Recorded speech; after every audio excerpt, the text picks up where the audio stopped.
Hey there, everyone. Happy Wednesday to you. I'm meteorologist Adrienne Vaughn, and as we take a trip to the tropics, we're going to head to the Pacific first, where we are still watching Darby and a very nice presentation on the satellite with this right now as the eye of this storm continues to intensify. The storm now a Category 2 as it does work its way westward.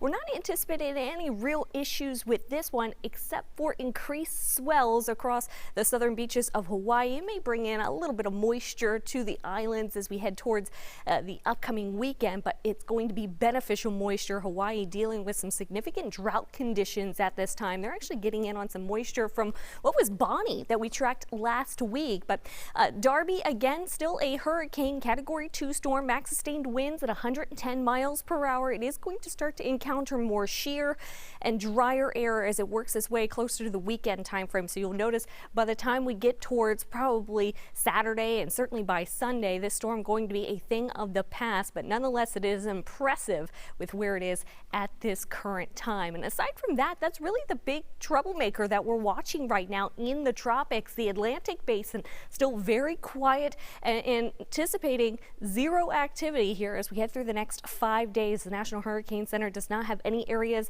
of interest outlined in the Atlantic Basin, and part of that's because of the Saharan Dust we continue to track moving through the Atlantic. We're still tracking a plume of dust moving its way through the Caribbean, and that eventually going to be heading towards the Gulf of Mexico as we get towards the end of the week. And looks like some additional dust going to be heading our direction here as well as we get towards the upcoming weekend, and perhaps even lingering as we get into early next week. So not expecting any tropical formation as we head through the next 5 days in the Atlantic Basin, but again, all points still looking at a very active season. So while we're not busy right now, we know that can change and change very quickly, especially as we get through August, September, and even into October, the peak of hurricane season. Again, not until we get towards about the second week of September, and things ramp up very quickly as we get through the months of August, September, and even into October as well. So we're still in the very early stages of this hurricane season. A lot can change between now and then.